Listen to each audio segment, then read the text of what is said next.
Sampai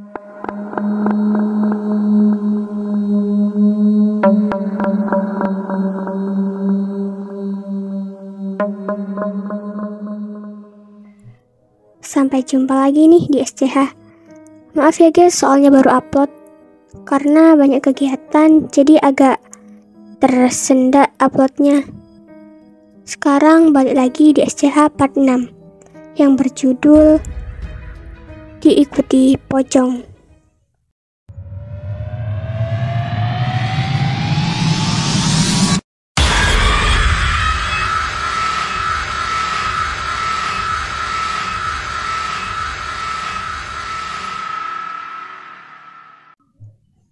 Rudy adalah seorang pedagang sayur di pasar. Meskipun ia masih SMA, di waktu pulang sekolah, ia menggantikan ibunya yang sudah dari pagi di pasar. Saat itu, Rudy baru saja keluar dari tempat kerjanya. Ia pun tersenyum sambil membuka dompet yang berisi lembaran-lembaran uang. Dan terlihat dia sangat bahagia melihat hasil kerjanya. Ia pun berjalan terus tanpa disadari di sekitarnya tempatnya sudah sepi, tidak ada orang. Hingga ada seorang bapak-bapak yang menanyakan dagangannya. "Mas, apa masih ada sayuran hijau itu?" "Maaf Pak, sudah habis. Ini juga sudah mau tutup." "Oh, ya udah. Besok aja lah," jawab orang tersebut. Akhirnya, Rudy pun pulang dengan sepeda motornya.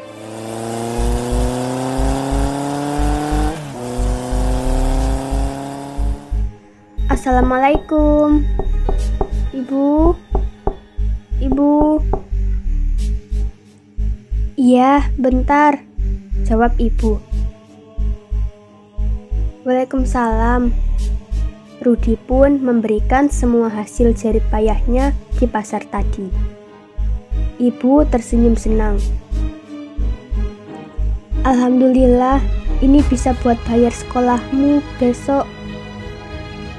Seandainya ayahmu masih ada." "Sudahlah Bu, ikhlas aja. Aku juga tidak keberatan dengan pekerjaan ini.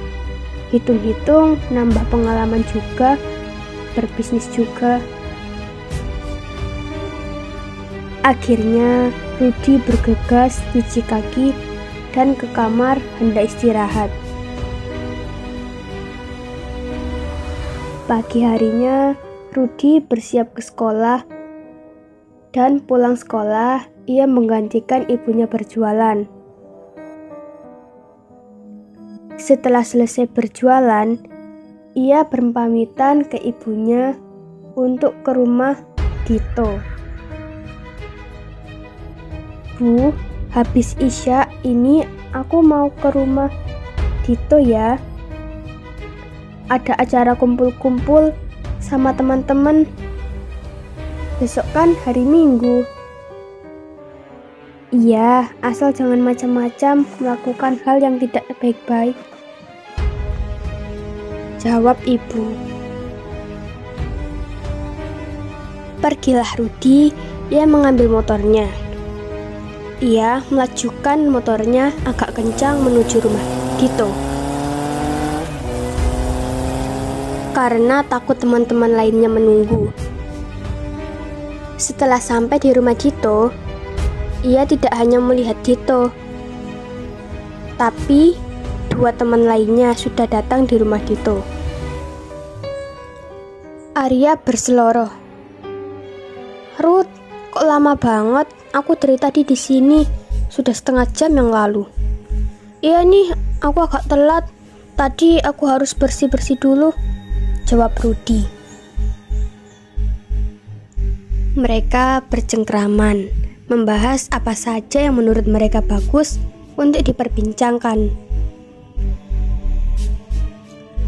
"Kalau begini terus main gitar, nyanyi-nyanyi, bosan juga ya," Ayo kita cari kodok atau jangkrik di pinggir sungai yuk.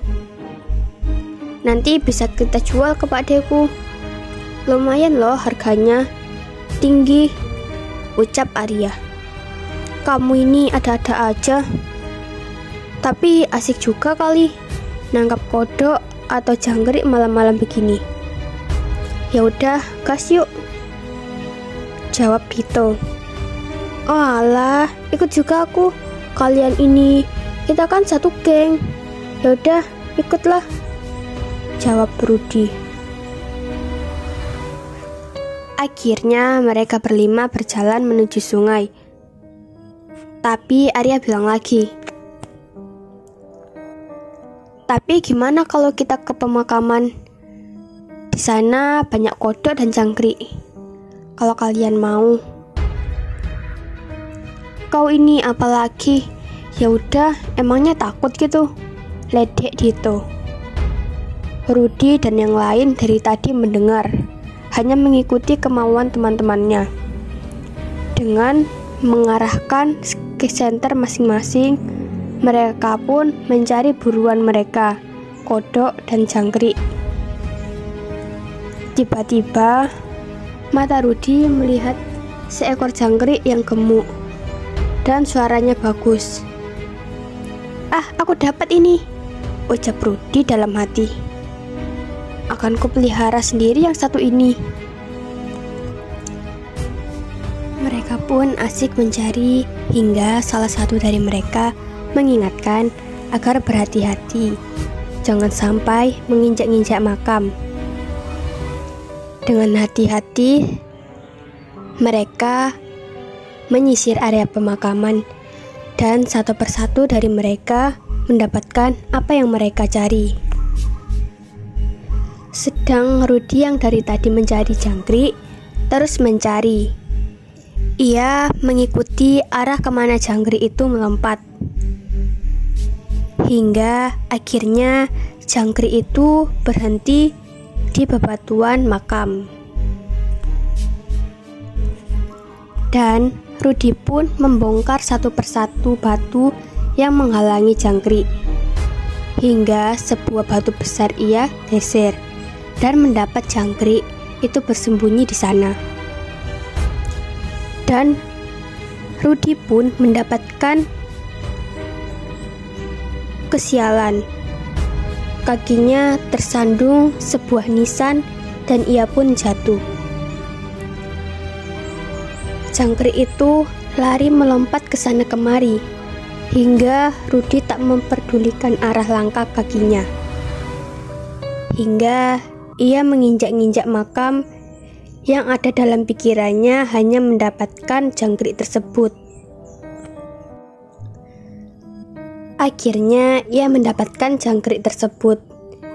Ia memasukkan ke dalam tempat yang telah ia persiapkan.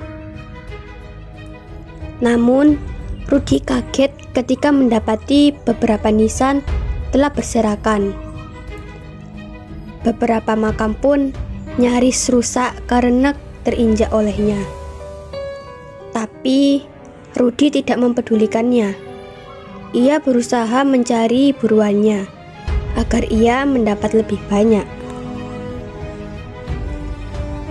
Ia bahkan tidak menyadari ada sesosok dengan warna putih lusuh dengan ikatan di ujung kepala tengah berdiri mengawasinya.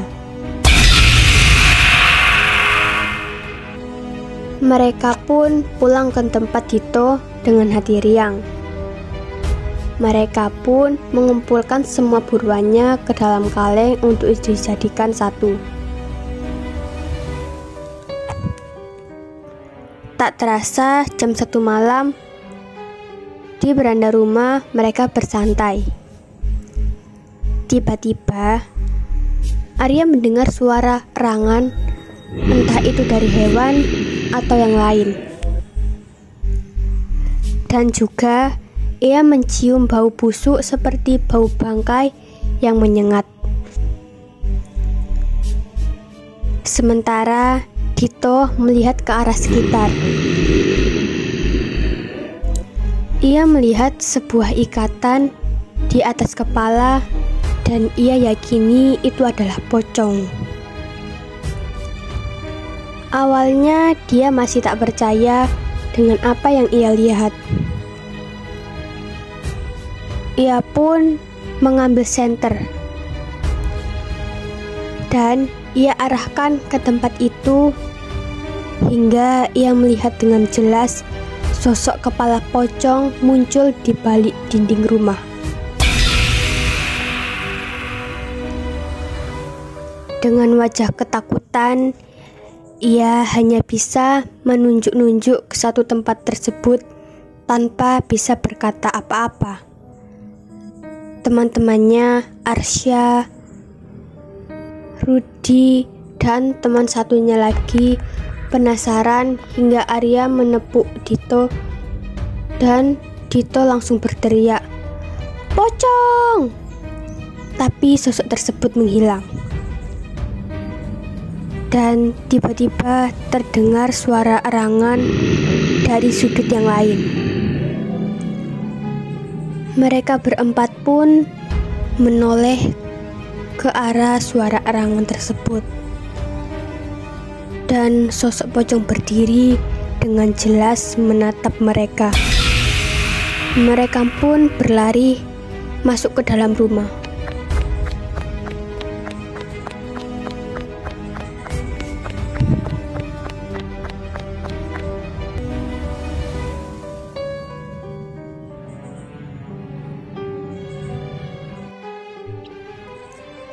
Tinggallah Rudi seorang diri.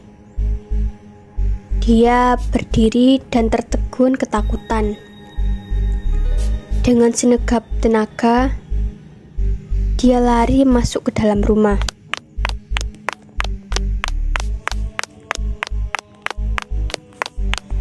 Keesokan harinya, di rumah Rudi merasa tidak enak badan. Punggungnya terasa berat, badannya panas. Seharian ia di tempat tidur. Ia masih teringat dengan sosok pocong tersebut. Hingga ia dikejutkan suara Rini, adik Rudi, yang berteriak kencang. Rudi bangun dari tempat tidur. Begitupun ibunya, mereka menghampiri Rini. Dan Rini melihat ibu segera memeluknya dan menunjuk ke arah kamar mandi. Dengan ketakutan, Rini menceritakan bahwa saat ia hendak ke kamar mandi, tapi di dalam kamar mandi ada suara geraman seperti suara laki-laki yang dikiranya itu Rudi, kakaknya. Tapi setelah ia tunggu, tiba-tiba ada sosok yang menembus pintu. Sosok itu berdiri depan kamar mandi dan sosok tersebut adalah pocong. Ibunya menenangkan Rini. Dan malam harinya, Rudi tidur di kamarnya. Sebenarnya ia takut, tapi baru saja ia beranjak keluar kamar. Tiba-tiba ia mendengar geraman. Di sudut matanya ia melirik pojok kamar. Ia melihat sosok pocong berdiri, menatapnya. Rudi mundur beberapa langkah. Tiba-tiba sosok pocong juga melompat ke arahnya. Pocong itu pun mendekat. Rudi pun lari ke kamar ibu dan adiknya.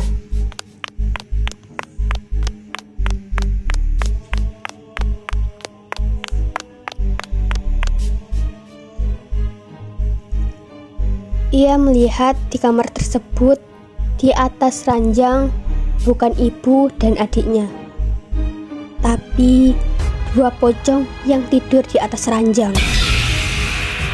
Terkejut adegan semua itu, Rudy jatuh pingsan.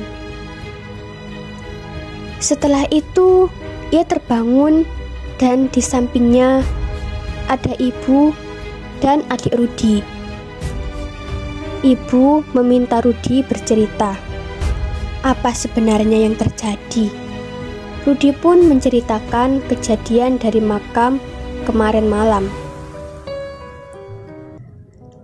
Akhirnya, ibu mengajak Rudy untuk ke pemakaman tersebut.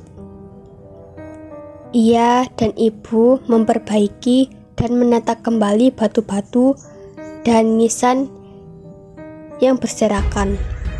Sekalian mereka membaca doa untuk mereka dan meminta maaf atas kesalahan Rudy kemarin.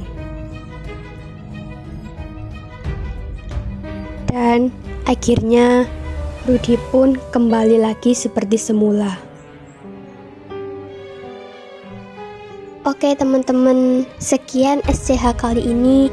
Pelajaran yang dapat kita ambil adalah hormati tempat dimanapun kita berada. Sampai jumpa di Sakura cerita horor selanjutnya. Bye-bye.